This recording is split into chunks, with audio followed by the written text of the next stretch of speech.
got some pretty awful news, at least in my opinion, that the Queen supposedly supports Black Lives Matter, claims Sir Ken Alyssa, OBE, her first black Lord Lieutenant for London.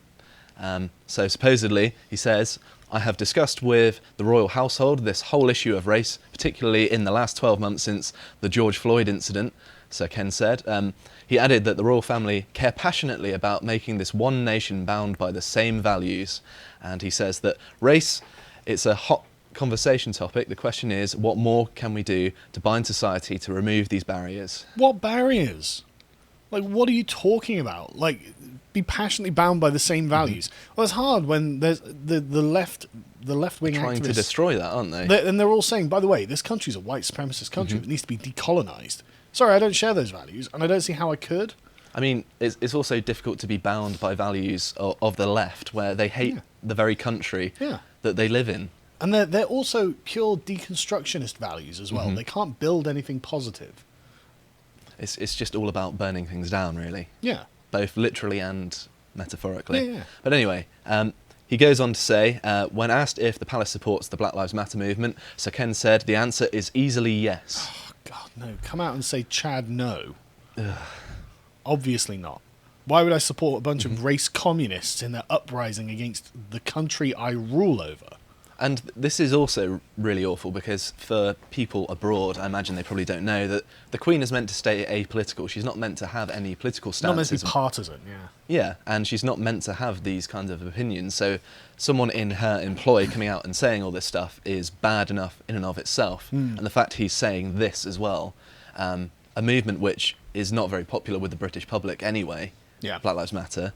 And my only kind of thought is that it's some kind of 4D chess move by the palace as some kind of like immune system response to the incoming attack from Meghan and Harry, because of course they recently signed a book deal, didn't they? I think it's 18 million for 4 books, which Harry is supposed to be writing, despite having never written anything before. And for that kind of money, you'd expect that they're going to be naming names of the royal racists, aren't they? So I imagine that through saying this beforehand, they're like, well, the Queen's been very supportive of the movement. Preemptive antibody response. So maybe she doesn't actually believe it, and it's just some kind of means to avoid this future attack. But that's the cope that I have subscribed to. It feels like a bit of a cope, but it's probably also true. She's obviously been around for quite a while. She's probably quite savvy about how to preserve her reputation and her political... she must be looking back on how things are now and being like, God, I miss the past. Well, so do I. I mean, yeah, who doesn't? But anyway, it doesn't stop there. Another prominent figure, probably the most prominent figure, and according to a 2002 BBC poll, the greatest Briton of all time, Sir Winston Churchill, his charity, named after him, set up close to his death with his approval, has decided to change its name and disassociate from the wartime Prime Minister. So we need to talk about those shared values that we have, Josh. You know, if we can't say that Winston Churchill did a good job in World War II and we have to disassociate ourselves from him, these aren't values I share. So they have gone from the Winston Churchill Memorial Trust to the Churchill Fellowship. So they've still got Churchill in the name, I suppose, but that's only probably to avoid legal repercussions from the people who donate money to them. But not just that, like public image as well, probably. Yeah. What they're going to call it, the George Floyd Fellowship. Like, God. We're only a few years away, I'm sure. But they have apparently removed all images of the former Prime Minister from their website. Winston Churchill's cancelled by the Winston Churchill Memorial Trust. Right. However, when the media reported on this, they actually backtracked and put one photo, just the token photo, so they can say, well, we've got one photo of him, so that's all right. Not good enough. I want 1,000 photos of him. Yeah, he needs to be everywhere. Yeah. It's his charity, isn't it? Yeah. So yeah, the charity itself is headed by Julia Weston, who is paid between £90,000 and £100,000 a year. ridiculous salary for her to say things such as, "For some time we have known that our previous name was confusing as it did not reflect what we are about." How do you end up heading the Winston Churchill charity and being like, well, I mean, I don't support Winston Churchill in his fight against the Nazis. It's also so dishonest as well. Just like, yeah, it was just confusing. That's why we've changed it. It's not because of anything to do with the man himself. It's just people don't know what they're donating to when they donate to the Winston Churchill charity, do they? Yeah, John's right. Here's a skin suit.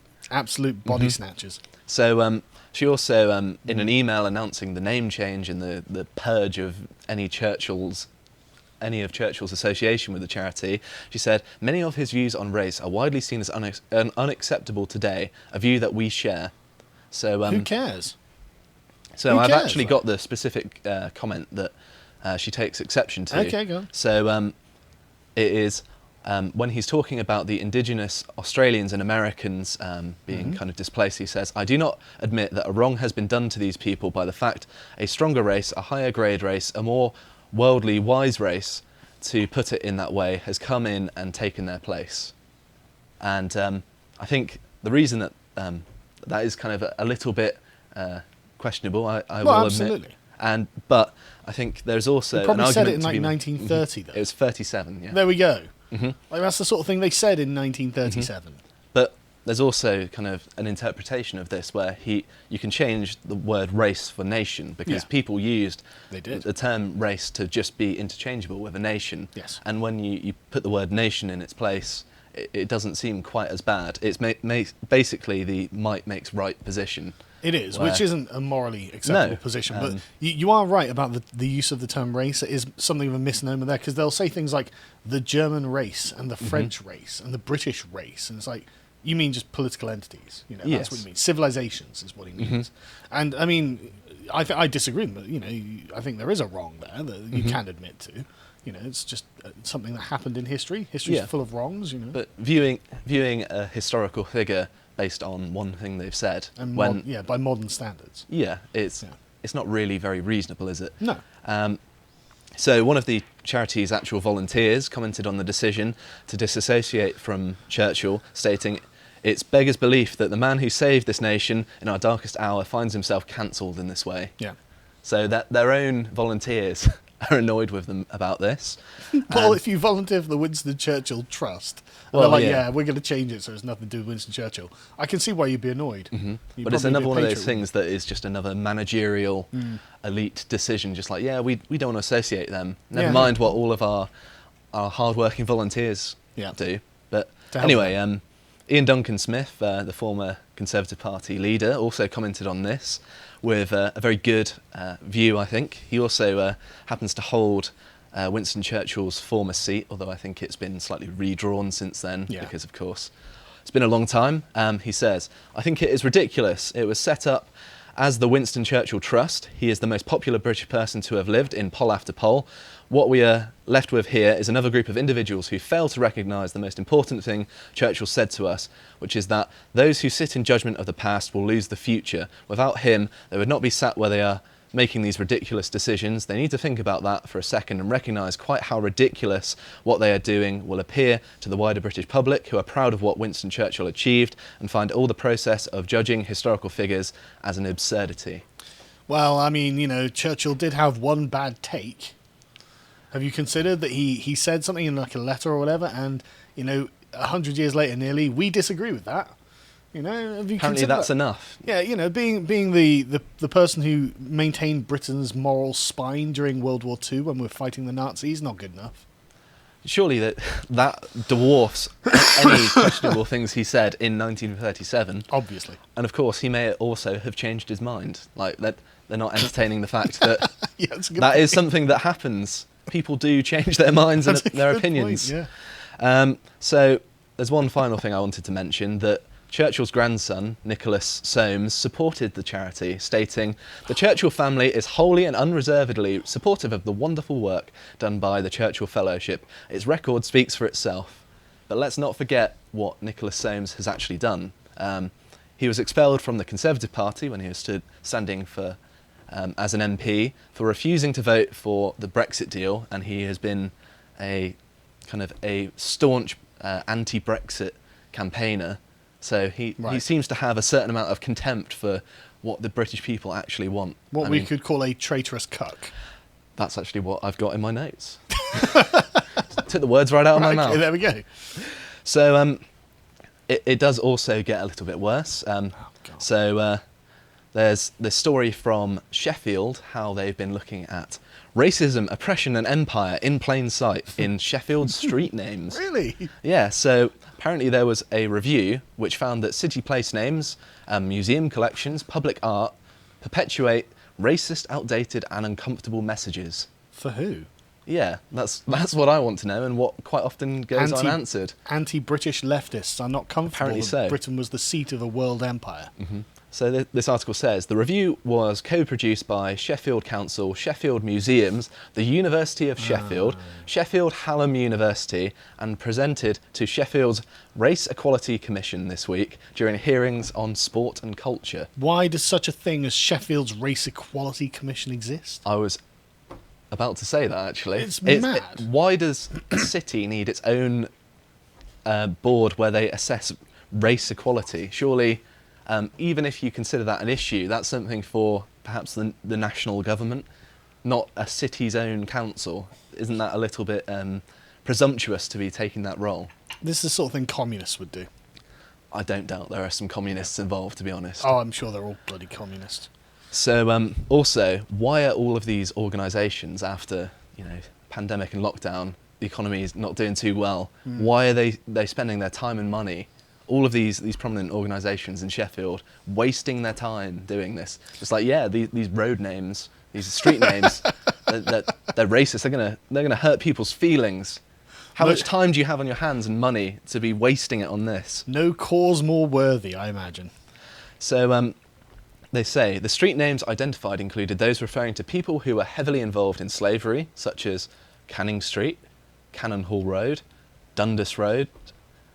I don't even know who those people are. Nobody knows until it was explained to me that they are named after people involved in slavery. I would have had no idea. And the thing is, like Colston, that slavery is not going to be the only thing that they did. Mm-hmm. They probably weren't cackling over a bunch of slaves going, ah ha ha ha, finally, I have oppressed black people. It's also a weird notion to think that just by merit of selling slaves, you're going to get a road named after you. Yeah, it's probably something else. Yeah. Like philanthropy, that got the road named after them. Like most people who have any commemoration in British society did something other than just run a business. Hey, this guy sold some slaves. Put a statue up of him, quick. It's such an absurd treating us like understanding. Bond villains, So the review also found a stark lack of diversity in the city's monuments. Of the 100 on the council asset register, none are dedicated to a non-white figure. And of 20 Sheffield legend plaques celebrating contemporary Sheffield personalities set into the pavement outside the town hall, there's only one, Dame Jessica Ennis Hill, celebrating someone of an ethnically diverse heritage. Ethnically diverse. Just say non-English, because that's what you mean. I mean, what a shock. Of the 100 monuments in Sheffield, they're all about people from Sheffield who happen to have been English. Yeah. Because Sheffield was an English city at one point in its history.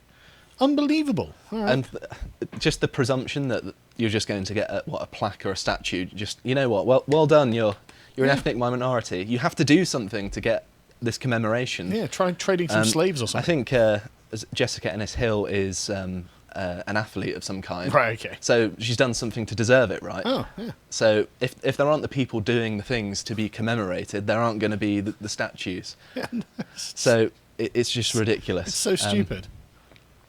It's also noted, this is even more stupid, that historical figures celebrated in Sheffield, some of them are abolitionist campaigners such as James Montgomery or Mary Ann Rawson, but apparently these are still not representative. But they're enough. English. Yeah.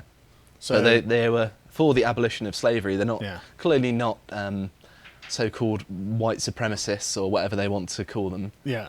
And got to be removed. Apparently so. So apparently, the kind of olive branch here is that the library reviewed its books, and although it found some problematic books which do not reflect society and its thinking at a particular time, they thought it was not prudent to remove them. Oh, at least they didn't do what they did in Ontario and burn them then. Yeah, so they're at least charitable enough not to burn books. Yet. That is the extent to which our heritage is being preserved. Wow. I might get to read about what people 100 years ago did. How thoughtful of them. If you enjoyed that segment from the podcast The Lotus Eaters, you can go to prelotuseaters.com and get access to all our premium content. Things like our book club, where we examine classics like Aldous Huxley's Brave New World and examine the themes that underpin it, and now we're getting worryingly close to that, or modern books like Mark Sidwell's The Long March, which is how exactly we ended up in the current cultural situation we're in and what conservatives can do about it. Or you can check out the other series we have, such as our Contemplation series, where Hugo and Josh decided to, in the latest one, have a look at an examination on the ways that other elections have been rigged for no reason at all. Or you can check out our Epoch series, which is one of my personal favorites because this is where I get to talk about history. And I love talking about just random things from history. And one of the great things we can do with this series is talk about those things that aren't so often discussed. So, I mean, you can talk about Xerxes' army, the vast army that invaded Greece during the Greco-Persian Wars. Or we can go through things like Herodotus' view on the Scythians. Who are they? You probably don't know, but they used to be quite an important people a long time ago, and they're very, very interesting. We've got some really good reports about them.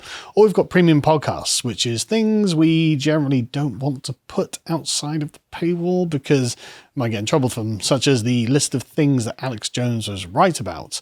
Or we do just very interesting discussions because there are things that we do lots of work on. Another one is that I'm particularly proud of is where Christopher Hitchens, the famous new atheist, would have fallen during the modern culture wars, because he probably wouldn't have been very woke. But we also have lots of interviews and articles and other things on the website that you can sign up to enjoy, and we're really proud of them. So if any of that sounds good to you, go over to lotuseaters.com and sign up for as little as £5 a month to support us keep the show going, and also to get access to all the content. Thank you and goodbye.